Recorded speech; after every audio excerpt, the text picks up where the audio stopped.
you smell good. Thank you. What are you wearing? I'm wearing Coco Chanel. Oh, wow. Okay, that's awesome. It's the most commented on perfume I've ever had. It's amazing. Thank you. I used to wear it in high school. This is the Blairing Out with Eric Blair show, and today on the show we have star of stage, screen, and television, Pollyanna McIntosh. Here I am. What was your family life growing up? You were born in Scotland, but were raised in Colombia and Portugal. Yeah. I moved to Portugal when I was 2. Sounds like I did it on my own with a little suitcase. I went with my parents to Portugal when I was 2, and then lived in Scotland again for another year when I was 5, and then lived in South America from 5 to 9, and then was raised in Scotland until I left home at 16 and went to London. So it just seems really normal for me now to have had that kind of upbringing where I was always moving around. I think it was really good for us as kids to see other cultures and to have a wider perspective on the world. Going to somewhere like South America where it's a developing country, you get to see a lot more poverty than maybe you're exposed to in your own culture, because we like to keep it a little more under wraps. So I think that was really good for me. What was the mood of your family? Were your parents loving, supportive, or was there constant consternation? I had a big family. I have 3 sisters. Mm-hmm. My parents are both Scottish. We're a Scottish family. I didn't really know what to tell you.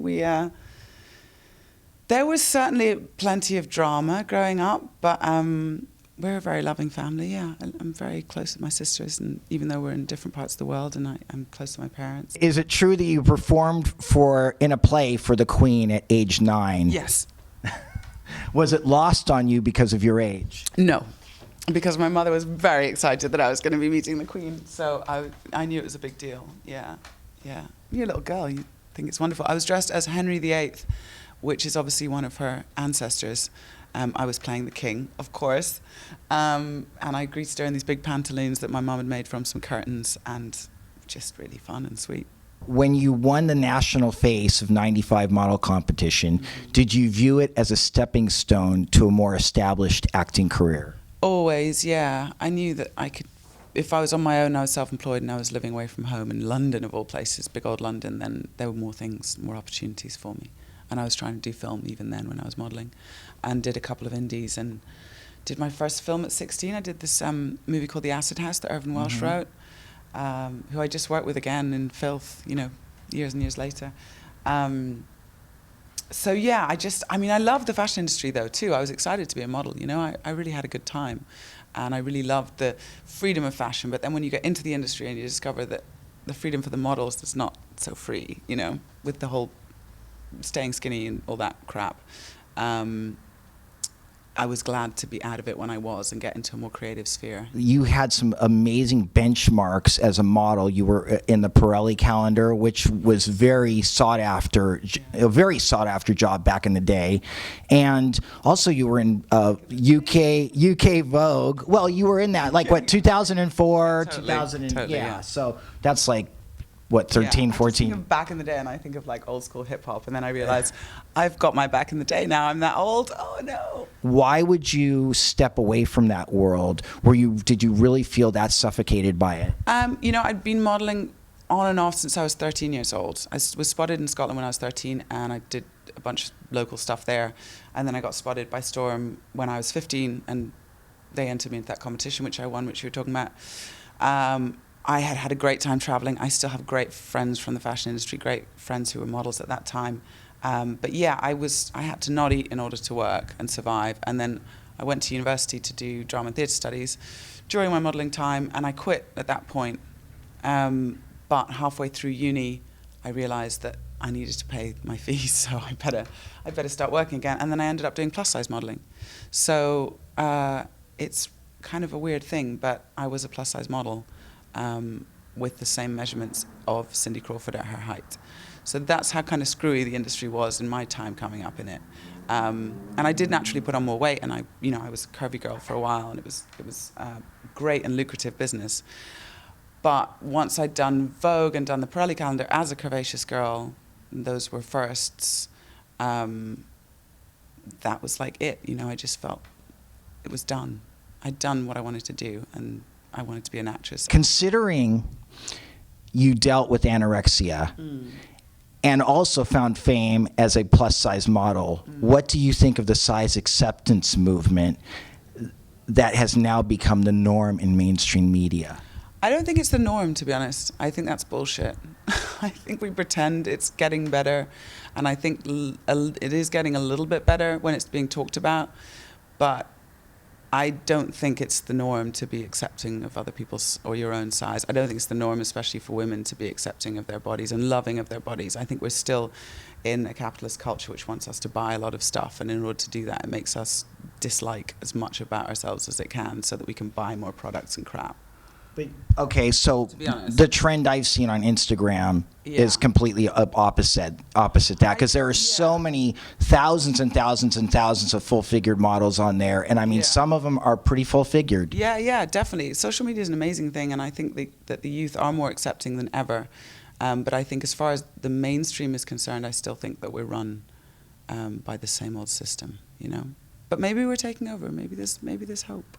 But you back the plus size movement. Absolutely. I back being happy. You know, it's not easy to be happy. So if anyone's out there saying, "Oh, I'm not supposed to be acceptable," and here I am, you know, just being joyful and sexy and owning myself, I think that's wonderful. What were the industry reactions when you did plus size modeling? It's really funny. I worked with a lot of straight-sized girls during that time because you mix it up, and I worked with a lot of fashion people who still see that aesthetic, the only aesthetic, as the very skinny, but they were working on plus-size jobs because, you know, as stylists or whatever. And I got a lot of, "God, you've got such a lovely face." It was really funny. And then I also got a lot of curvier women coming up to me saying how grateful they were and how much, you know, well, it meant to them to see curvaceous girls out there in the spotlight. And that was really rewarding.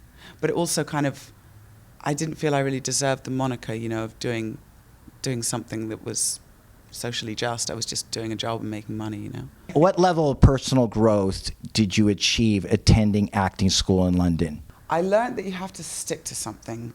I didn't want to finish my degree. After 2 years, I didn't feel very at home at uni because I was working all the time and I was traveling all the time and I was going to America a lot and I was shooting stuff, and all my friends were working, not at uni. And after the second year, I wanted to be done with it and quit. And my father said, "You need to finish your degree and get your degree." And so I did. And so I guess I learned that even when you don't want to do something, sometimes it's good to just get it done. It taught you discipline. It taught me discipline, yeah, because, you know, doing a degree whilst you're working and traveling all over the world and your friends are completely outside of uni and they're all working, required a lot of discipline. And I actually felt after the second year that it wasn't for me anymore and that I was done with it. I always intended to carry on and do acting, but I just didn't want the university life anymore. And I was juggling too much, and my father just said, "You stick to that damn degree and you get it finished and you'll feel better, and trust me on this." And I did, and thank God I did, because it was important for me to finish what I started. So I guess I kind of learned like a grown-up, I learned discipline. Maturity comes from a lot of times recognizing that that there's certain things in life that we don't want to do, that we hate, but we force ourselves through them, and then we're victorious because we grow from it. I think it depends the reasons why you're trying not to do that thing. Sometimes it's better to quit if the reason that you're staying is out of fear, but sometimes it's better to stick with it if the reason that you want to quit is out of fear. What was your motivation in self-harming as a teenager? And what advice would you give to those who use it as an unhealthy way of coping with emotional pain, anger, and frustration? I'd say share and talk to people and find help, because there is help, and it is a very common problem. And I think that a lot of that stuff comes out of containment and control of emotions, and I think that families in general and kids going through this kind of thing really need to find somebody they can talk to. If it's not their family, maybe it's another adult somewhere that can help lead them towards therapy and help. Because, yeah, it's just keeping it all in, you know, it's kind of controlling and containing it, and I don't think that's good for anyone.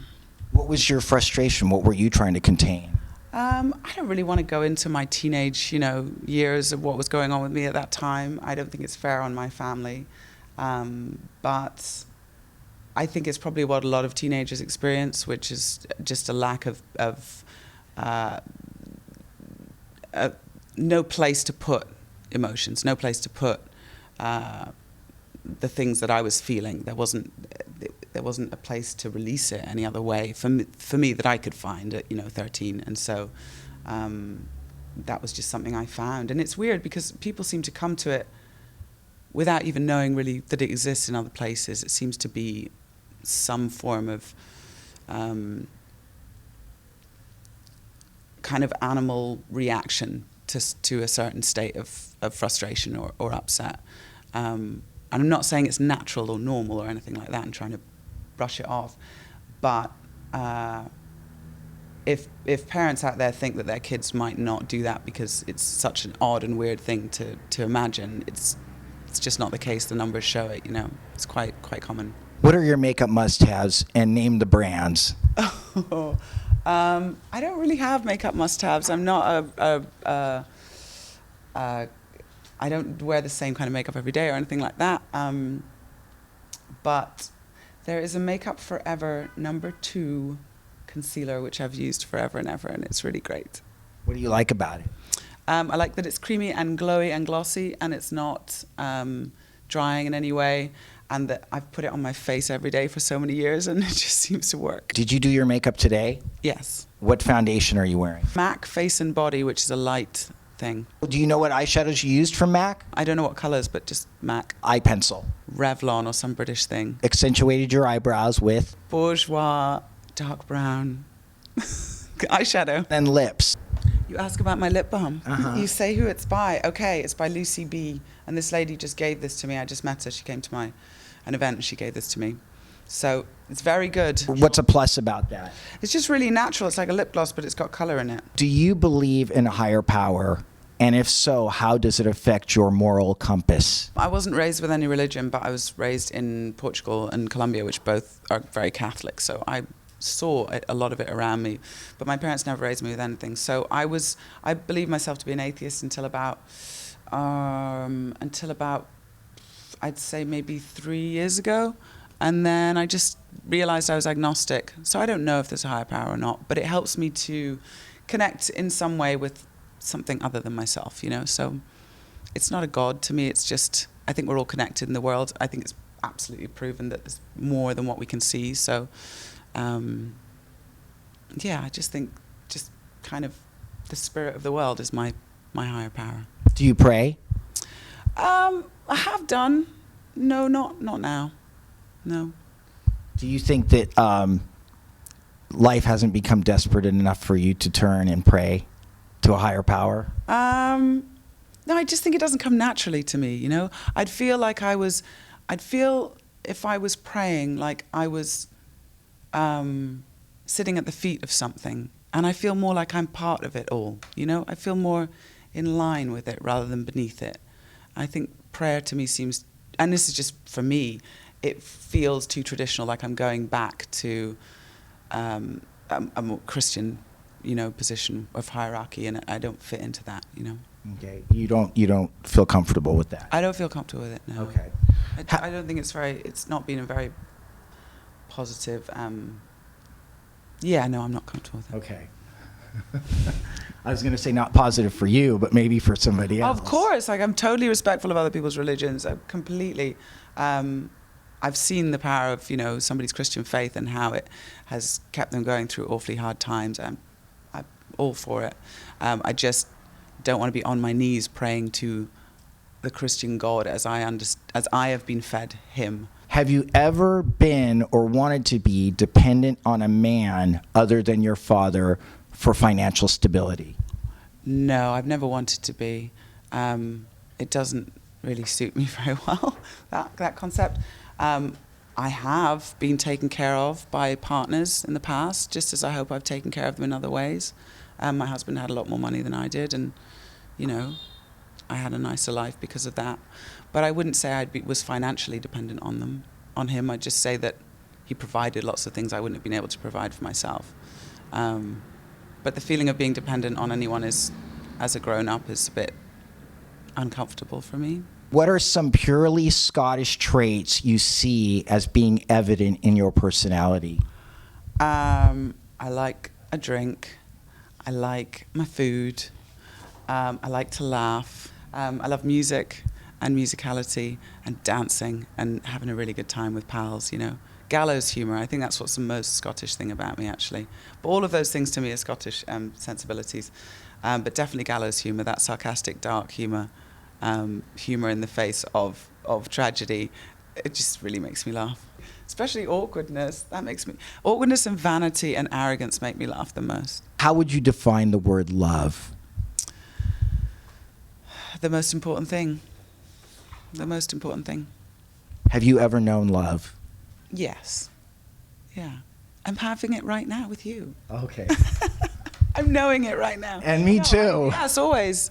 But yeah, and lots of different kinds of love. Yeah. Yeah, thank God, eh? Wouldn't it be awful to answer that question as no? Well, I mean, I think that we live in a pretty scary world right now, and I think there isn't a lot of natural affection for other people going on in this world. So that's why there is of course a lot, but yes, we're feeling the lack of it right now. We're feeling the other side of it. We're being shown it very clearly right now. What brings you the most peace in your life right now? Friendship.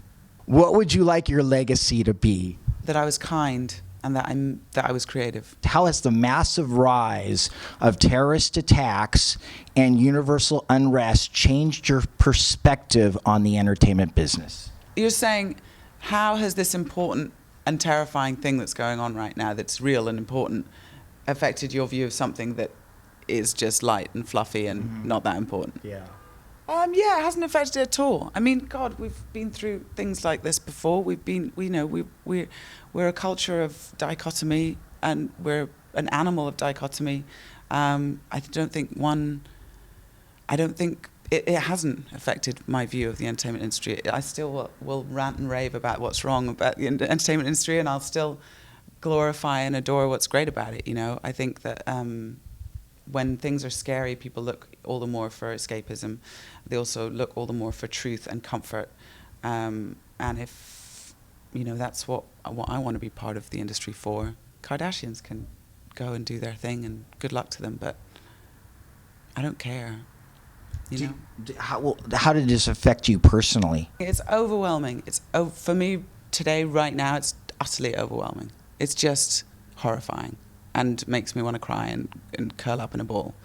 Tomorrow, maybe I'll feel differently, but today it's just like, oh God, it's terrifying. But I don't feel in control of anything or able to change things other than a general view of humanity and a general encouragement of hope.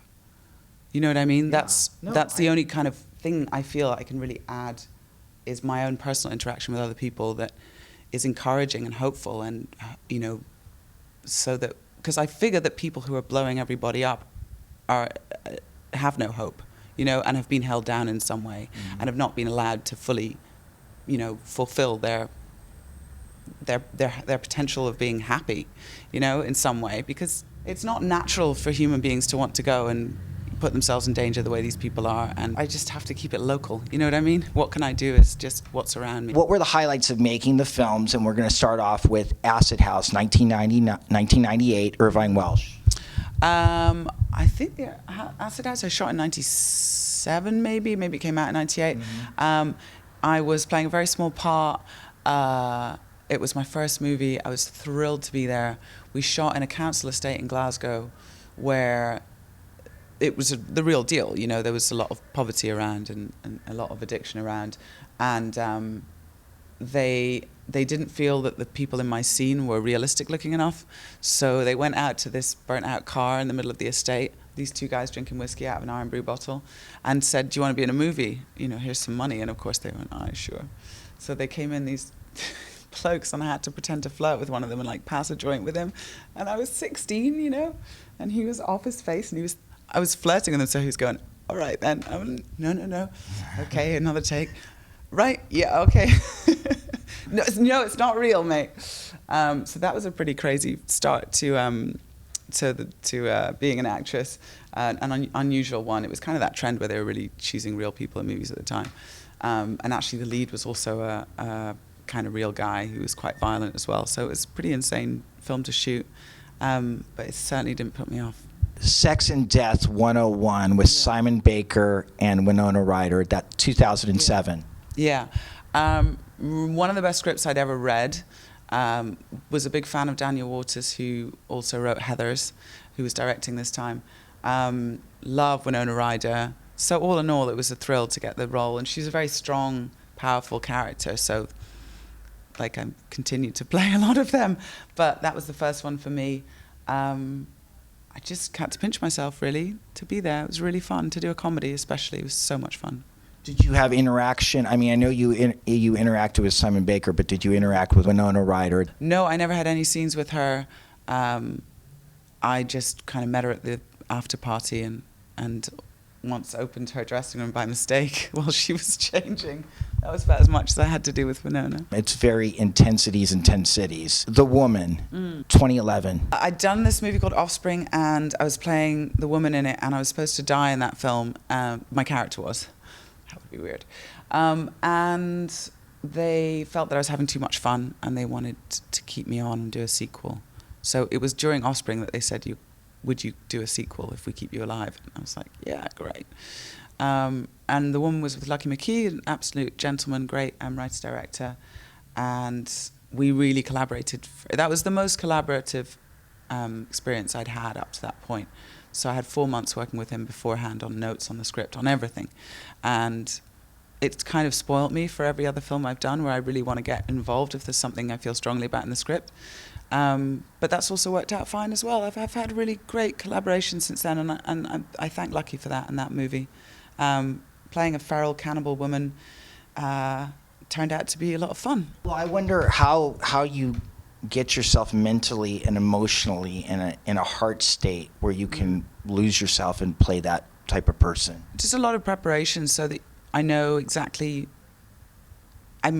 She's natural before I get there, just all the preparation that you do for me. I spent time in the woods alone and, played with my knife all the time in there and I just play acted when I was on my own before I got to set. So I kind of was her when I was there, I've studied a lot of animals and Sitting Bull was a big inspiration for her as well. Really? Yeah. If you know the film, if you know the story. I don't know, it's what I do, so it comes very naturally. But for me, if I have to be prepared. I have to know exactly what's up. Do you see a thread in all the roles that you play that maybe there's a part of you in that character? I imagine so, sure. I don't try and get rid of myself to play another role. I'm just a little schizophrenic in the sense that I can be myself and also inhabit another character. But yeah, I would be surprised if, there's a lot of me in everything I do. Burke and Hare, which was like the #1 comedy in the UK. Yeah. Simon Pegg and... Isla Fisher. Yeah. Now, what was it like working with them? I really love them. We've got on really well. They're both really funny, fun people. Some comedians are not that way, and these are both just like happy, fun people. Isla's a total spitfire. I really respect her, I really like her. And she was pregnant during the shoot, and nobody knew because it was early on. So we were all in our corsets, and she wasn't wearing a corset at all because she was carrying a little one in there. She was just a delight, yeah. And Simon's just a dafty, he's great. Did Mr. Borat show up on the set at all? He didn't when I was on my days. He may have done otherwise. But they're very smart as a couple. They kind of keep their own things separately. Yeah, like at the premiere, she came and she did the carpet and he snuck in, and nobody knew that he was there. And he was at the after party and nobody knew either. Sacha Baron Cohen. Yeah. Almost played Freddie Mercury. This close. I know. This close. I was going to say it would have been perfect. He does look like him. If it was a comedic version, it would have been perfect. But I've not really seen him really be very serious in anything he's done or be very emotional. So I don't know. Brian May and John Deacon and Roger Taylor were against it. Yeah, I can understand that, to be fair. So, I can understand that. I mean, we got to honor Freddie's memory, Yeah, and maybe he wouldn't do a great job. Baron Cohen would have been incredible, and it would have been his kind of, Robin Williams' turn where you go, wow, what an actor. But I can understand that they would have been a bit cautious. Yeah. And Freddie Mercury is easy to make into a cartoon, but he was also just a wonderful man, so yeah. Yeah, whoever plays Freddie Mercury has got to walk that line. Filth. James McAvoy is a star. I love him. He was great to work with. Everyone was such a pleasure. Imogen Poots was fab. Jamie Bell. It was a very Scottish crew and cast, and we just drank wine afterwards and talked about politics and poetry and love and gossip. It was fab. Shooting it was just a lark, you know. I mean, my character's really just a great fun character to play, so. So Yeah. when you're making a film like that, where it's just like one blast after another, do you ever feel guilty? It's a really good question. I don't think that I do, but maybe on some level I am aware that I don't work as hard as some other people. Like, I don't have to go to work every day, you know, I have a lot of time off. So, yeah, but that's a wasteful way to think, isn't it? So maybe I just put that way. Well, you do have the gift. Oh, well, I have the gift. I'm the chosen one, so, Yeah, you know, you are. deserve it. You are the Bring chosen it one. on. Yeah. How did you get into character of the suicidal grieving mother, Naomi Clark, for the 2013 film Love Eternal? And have you ever had suicidal thoughts yourself? I have had suicidal thoughts myself. I think that everybody has. Well, the I rock stars imagine tell me. everybody has. How did I prepare for Naomi? Well, I had to go there, you know, and imagine I had this son and he'd been killed and I was grieving and it was awful. I had to go into her head. Is there any stress on you, on your physicality, going into these characters? No, I don't tend to feel. I'm sure I feel. Fatigue just doesn't even seem to fit into my vocabulary at all. No. Are there moments where psychologically I feel that I need comfort because I'm going through somebody else's grief or trauma or something? Absolutely, yeah. But I'll seek that out, you know. I haven't been overtaken by a character to the degree where I'd say it had me depressed, no. How did you secure the role of sociopathic femme fatale Angel on the Sundance TV show Happen Leonard? I went and had a meeting with them. They seemed to like me. I thought, we're doing well here. Then I put an audition on tape with a friend of mine, and I really dressed up for the role and did all this jazz and test to make myself look more like her. Then I proved to them that I could put on muscle that was required for the role by showing them pictures of how I'd been before, and, you know, but I'd never been as big as she was, so it was kind of a gamble. And then finally they said, yes, it's yours, you can have the role, and I was thrilled. You're almost like a universal monster in a way. It's like you're this femme fatale, beautiful woman, but at the same time there's like this monster persona. Yeah, totally. That's why they hired me. Yeah. Did you foresee that in the character? Yeah, absolutely. Yeah. I don't know if you look this closely or if it's relevant to even tell people things like this, but yes, if we're talking about monsters, I mean, I dinosaured her up sometimes. I made her like a snake sometimes. I made her like a big cat sometimes. I was very aware that, I mean, that's just what came from that. That was who the character was. You know, she was a monstrous creature. What does Pollyanna McIntosh think of Angel's behavior? Oh God, she's if she was real, I would not like her very much. But when I'm playing her, I have to believe that she has reason and right to do what she's doing. But yeah, I'd run a bloody mile, wouldn't you? Giant Valkyrie with knives and axes and willing to murder at any turn. No fear. I'd run a mile from Angel. How has the breakout success of Happen Leonard changed your life? Just enjoying it, you know. It's nice to have more interaction with fans online and see how much people are enjoying the show, because I really love the show, you know. So I think I'm probably chatting to new people because they're Happen Leonard fans.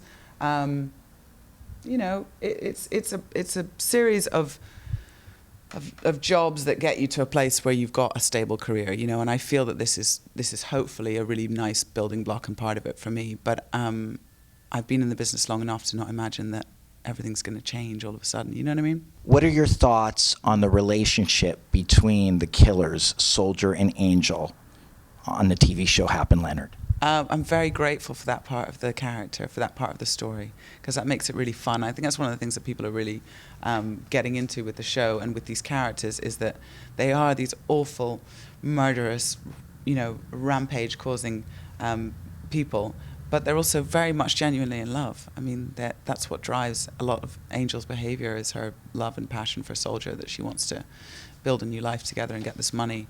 They just happen to have murderous ways in common, and it's kind of sweet. What have you learned about yourself being Angel? What have I learned about? It's probably lots of things. I just maybe haven't taken note of them. That I really enjoy fight work, that I really enjoy stunt and fight work. Yeah. I'd done a lot of stunt work before, but I hadn't done a lot of physical fighting with other people. And the choreography of it and the skills involved and the fact that it's something I can see I could improve on, I'm really into that. Soldier and Angel have sown to the wind. Do you think that they should reap the whirlwind? Yes, they should. And they will. What age would you condone to watch the show happen, Leonard? Oh, I think that's a really personal choice for parents or guardians of kids. I don't know what the rating is, and I just think that's up to parents, really. So the show takes place in the 80s.